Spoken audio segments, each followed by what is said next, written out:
আমরা তোমাদের যে দেশে আছো সেই দেশে স্যার ডেনমার্ক আওয়ামী লীগের সবাই এখানে আছি আপা, ডেনমার্ক আওয়ামী লীগের সবাই আছি আমরা। আপা আপনি এখন আমাদের কিছু নির্দেশনা দেন, আমরা প্রবাসী থেকে কি করতে পারি, এবং বাংলাদেশে আমাদের যে ফ্যামিলি আছে, আত্মীয় স্বজন আছে, আমাদের যে বিভিন্ন দলের নেতৃবৃন্দরা আছে, আমরা কিন্তু অর্থনৈতিক থেকে বিভিন্নভাবে সহযোগিতা করতেছি, যার যেভাবে পারি আমরা।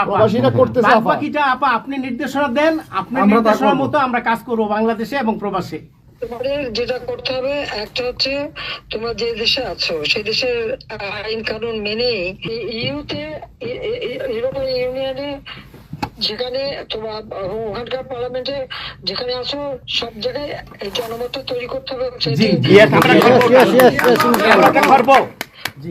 সন্ত্রাসের রাষ্ট্রে পরিণত করছে বা মানুষ খুন করছে, আজকে খুন করছে। আজকে তুমি জানো আমাদের মোহাম্মদ হোসেন মায়ের বাড়িতে আগুন, এগুলি সে করে বেড়াচ্ছে এবং সমস্ত এই ইচ্ছা মতো। কাজে তোমরা এই বিষয়গুলি তোলো, আর আত্মীয় স্বজন বন্ধু বান্ধব পরিচিত যারা আছে খুবই কষ্ট আছে, তাদেরকে সাহায্য করো। মামলা দিয়ে দিয়ে আমাদের নেতা কর্মীদের চরম হয়রানি করে যাচ্ছে, তাদেরকে সহযোগিতা করা, এই যে আইনজীবী ঠিক করা এবং আন্তর্জাতিক ভাবে কিভাবে মানে এদেরকে জনমত সৃষ্টি করা, সরকার যে অপকর্মগুলি করছে সেগুলি তুলে ধরা, এই কাজগুলি তোমাদের আমরা করব।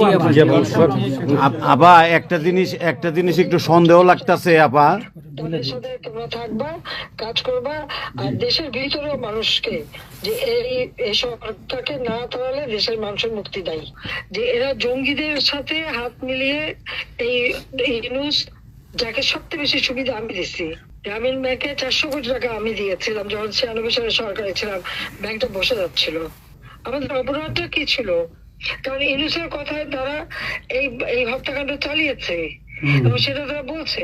15 জুলাই থেকে এরপরে এই পর্যন্ত যত হত্যাকাণ্ড হচ্ছে, অগ্নিসংযোগ, সবকিছু ইউনুসের নির্দেশেই এই এত বুকের মায়ের কোল খালি হয়েছে, এত পুলিশ মারা গেছে, আর সব থেকে মারা গেছে তো আওয়ামী লীগের নেতা কর্মী। শুধুমাত্র ক্ষমতার লোভে এই লোকটা এইভাবে তার ম্যাটিকুলাসলি ডিজাইন করা অর্থাৎ সুপরিকল্পিত একটা প্ল্যান করে এই হত্যাকাণ্ড ঘটিয়ে সে সংবিধান লঙ্ঘন করে অবৈধভাবে ক্ষমতায় বসে আছে। এখন উনি নাকি আমাদের বিচার করবেন, সে নিজেই খুনি। ইউনুস নিজে খুনি, তার সমন্বয়করা খুনি। শেয়ার মার্কেটে টাকা উধাও, ব্যাংকে টাকা নাই, ব্যাংকের টাকা উধাও, গেল কোথায়? ইউনুস তার কোনো সাংবিধানিক ভিত্তি নাই, সে অসাংবিধানিক ভাবে অবৈধভাবে ক্ষমতা দখল করছে। ইনশাল্লাহ তার বিচার ওই সংবিধান মোতাবেকই হবে এবং তার ওই চালা চামুন্ডা যে করে সাথে আছে আর উপদেষ্টা এবং সমন্বয়কারী সবকটার বিচার বাংলা মাটিতে হবে। প্লিজ প্লিজ আপা বলেন আপা।